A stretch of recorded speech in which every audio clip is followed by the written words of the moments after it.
pursuing scientific research and discovery in respect, as we should, we must also be alert to the equal and opposite danger that public policy could itself become the captive of a scientific, technological elite. We signed a climate convention on the importance of economic instruments and free markets. Were included in this mammoth Agenda 21 document and the Rio Declaration. Let me be clear on one fundamental point. The United States fully intends to be the world's preeminent leader in protecting the global environment. Coming up, Technocracy News.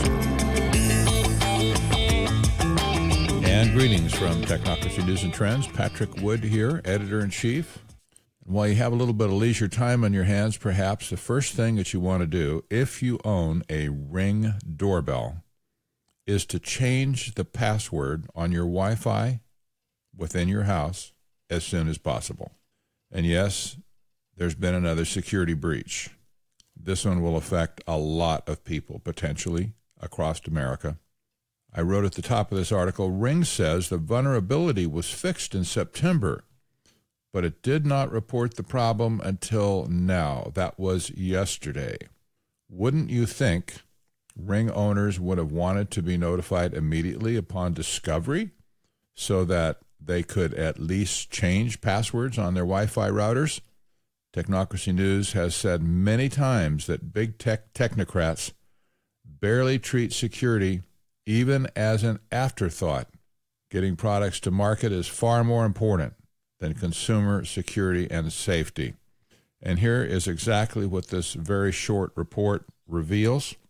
It states, a new report from security researchers alleges that Amazon Ring doorbells have exposed users' home Wi-Fi networks to hackers.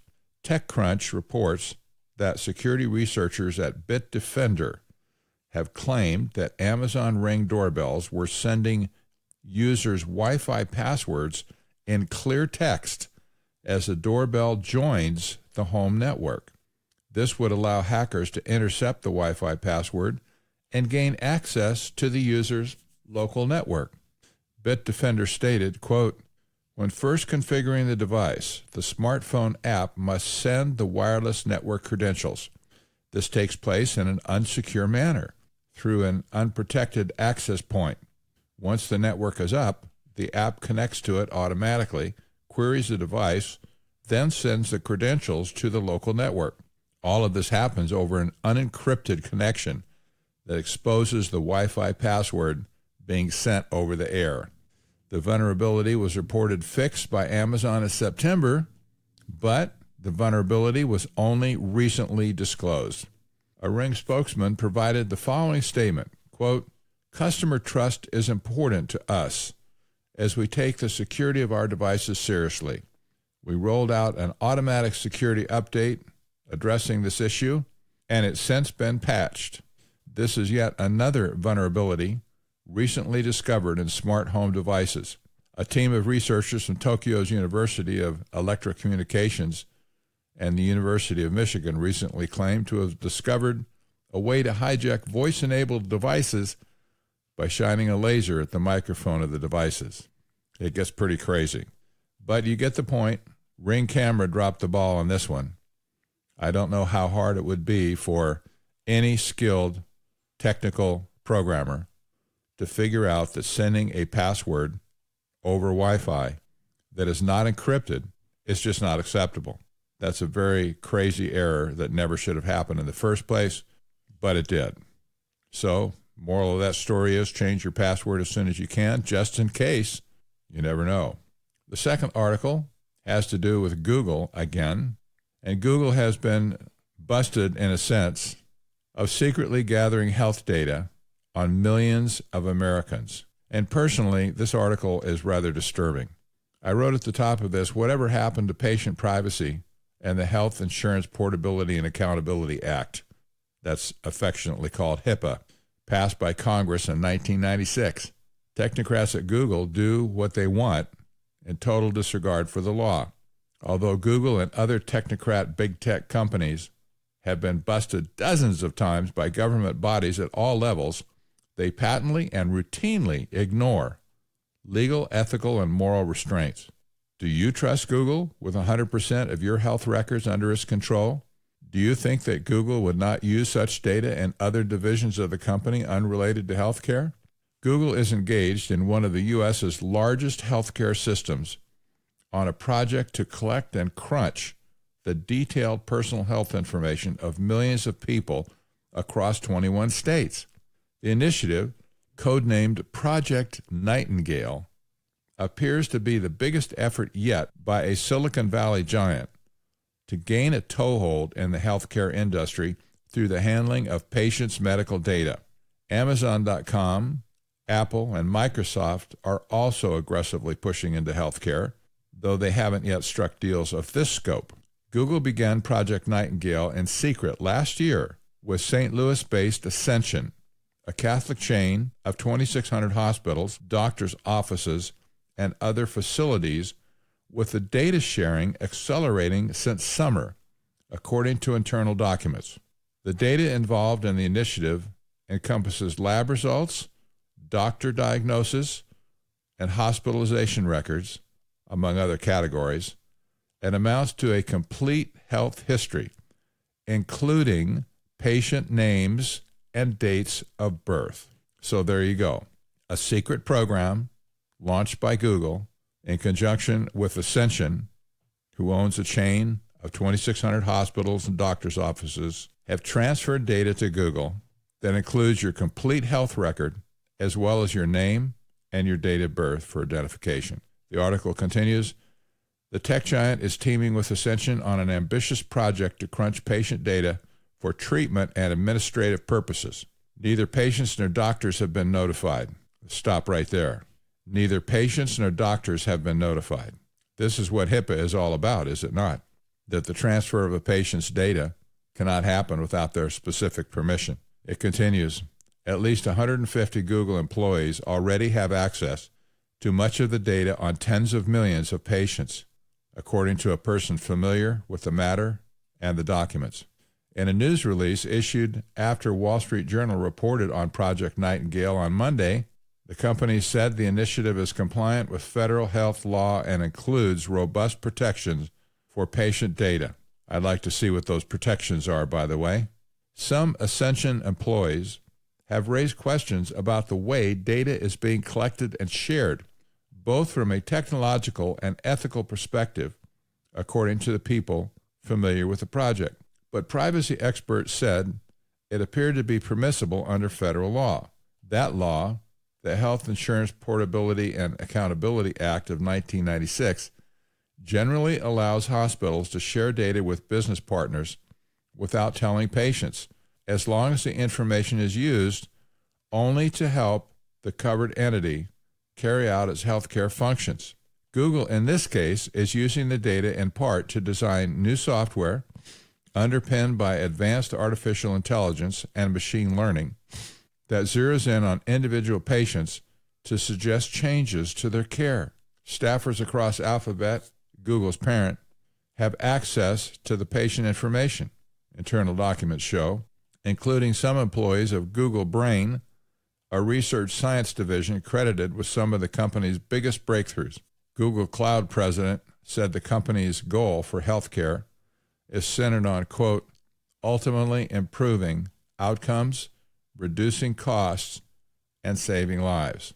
So one question immediately arises, and that is, do you really want Google to be prescribing your medical care? This seems to be the direction that they're taking, using artificial intelligence to recommend your treatment, which will then be passed back to the hospital for some doctor or some staffer to say, well, this is what the algorithm says we should do for you. I'm not sure anyone is ready for this type of dystopian future, but Google is bringing it to us as fast as they can. And the fact that Google now has the complete health records of tens of millions of people should concern anyone that's been tracking Google for very long. Whatever plans that Google has for controlling the world, it's well on its way. The last story today is of great concern, and I'll spend a little bit of extra time breaking it down for you. The title of this story is Snitch You. Don't say, quote, only women can have abortions. This is a crazy story, and undoubtedly you've heard other stories of a similar nature where you just shake your head and wonder, where are people coming from? Well, this happened at Iowa State University, and I wrote at the top of this article, if the logical end of progressivism is total insanity, then we're very close to or at the end on most college campuses. The United Nations uses its Sustainable Development Goals, or SDGs, to incessantly push for, quote, inclusiveness and equality for every person everywhere, close quote. Be careful what you wish for. As documented in Technocracy Rising, the Trojan Horse of Globalization, progressivism is part of the root of technocracy and transhumanism. In the latter stages, progressivism leads to mental instability, breaks with reality, and other severe emotional problems. And here's the text of the story, and then we'll discuss it a bit more. In an Iowa State University classroom recently, students began discussing the touchy issues of abortion and birth control when a student spoke up and declared those topics to be women's issues. Yet one dissatisfied student took to the university's campus climate reporting website to complain that the discussion, which took place in September, was offensive to the trans community. According to the student, declaring abortion and birth control women-centric issues erases trans men and people who are non-binary who get abortions and or use birth control. The student then reported the professor to administration, complaining, quote, there was no pushback by the professor to get students to be more inclusive, and instead repeated this erasure. This report was one of 49 filed with Iowa State's campus climate staff over the last year, obtained last week by the College Fix through a Public Records Act request. The names of the individuals involved were redacted by the university to protect their identities. The Iowa State Climate Program, by the way, that has nothing to do with climate change. That's the climate of social affairs on campus. But it's similar to so-called bias response teams at other universities, and it aims to, quote, provide support for those who report being impacted by hate, intolerance, or bias on campus. According to the university's website, the climate team may ask those named in complaints to engage in constructive dialogue, although officials insist there are no disciplinary sanctions imposed. Iowa State spokeswoman Angela Hunt told the College Fix that information collected from the website is shared with campus partners who follow protocols for their unit. Hunt said the campus climate reporting process has been in effect since 2017 and noted the campus climate response team includes members from the Office of Equal Opportunity, Diversity and Inclusion, Dean of Students Office, Department of Residence, ISU, Police Department, Office of the Senior Vice President and Provost, University Council, University Human Resources, and Strategic Relations and Communications.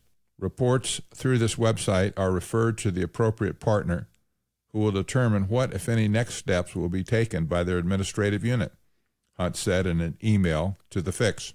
In the past year, the climate reporting system, which allows students and faculty members to anonymously report each other, has been used frequently by transgender activists to inform on professors and other college institutions. Of the 49 reports, about 20% dealt with issues such as, quote, trans erasure or misgendering. In August 2018, a student reported having a discussion with their music professor about gender and pronouns, but complained the professor was still having problems with misgendering. Today was worse, the student wrote, in that I corrected him twice, and on the second time he said, he, she, it, whatever. A week later, a student reported another professor for joking that students should be able to tell an individual's sex just by looking at them.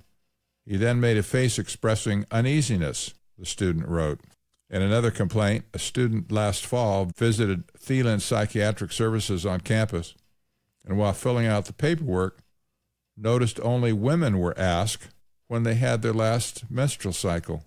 Quote, women are not the only people who have menstrual cycles, the student wrote. Trans men can have menstrual cycles, as can non-binary people, etc. The student was concerned that merely seeing the question could be damaging to the trans individual, saying it could, quote, trigger dysphoria in people seeking health services at Thielen. And in December, a transgender student changed their name in the school computer system, only to later find out the computer switched it back to their dead name. Quote, this is a possibly dangerous situation for me, since I am a forestry major and my program is more conservative, the student wrote, seeing or hearing the name causing me intense mental grief, and I literally cannot take it, close quote. This article is very sad. It makes you shake your head for sure. But this is the ultimate result of what history is called progressivism. There will come a time, thanks to progressivism, when the system hits a brick wall and mental disconnect sets in. And this is what's happening. I lay it at the feet of progressivism, and I'm going to share a couple of things about progressivism with you so that you can understand.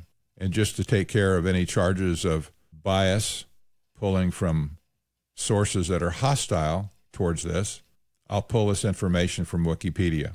Most people will agree, wrongly so, but they will agree that Wikipedia is the fountain of knowledge in this century. Well, nevertheless, this article is pretty good, and I've checked it against some other sources, and it's not bad. But here's what it says on progressivism. Progressivism is the support for or advocacy of social reform. As a philosophy, it is based on the idea of progress, which asserts that advancements in science, technology, economic development, and social organization are vital to the improvement of the human condition. This is it in a nutshell. We see this in transhumanism, for instance, when transhumans talk about improving the human condition. In other words, applying science to achieve immortality and to eradicate some of the darker elements of human existence, like anger and violence. The meanings of progressivism have varied over time and from different perspectives. Progressivism is highly significant during the Age of Enlightenment in Europe, out of the belief that Europe was demonstrating that societies could progress in civility from uncivilized conditions to civilization through strengthening the basis of empirical knowledge as the foundation of society.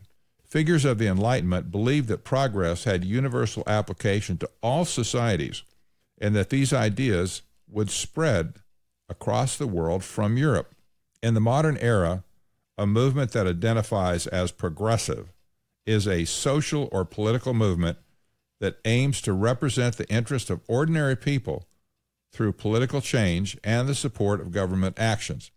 In the 21st century, those who identify as progressive may do so for a variety of reasons. For example, to favor public policy that reduces or ameliorates the handful of effects of economic inequality, as well as systemic discrimination, to avoid for environmentally conscious policies, as well as for social safety nets and rights of workers, to oppose the negative externalities inflicted on the environment and society by monopolies or corporate influence on the democratic process. The unifying theme is to call attention to the negative impacts of current institutions or ways of doing things, and to advocate for progress, that is, for positive change as defined by any of several standards, such as expansion of democracy, increased social or economic equality, improved well-being of a population, etc. Indeed, there's a long history of the philosophy of progressivism. It can be traced back through the philosopher Immanuel Kant, as well as John Stuart Mill. Many things have been written about these over the century, but probably one of the most cynical essays on progressivism was written by Aldous Huxley, whose famous work, of course, was Brave New World, that was produced in 1932. In his later novel, called Ape and Essence, written in 1948, he wrote this about progress, and this is a direct quote from his book.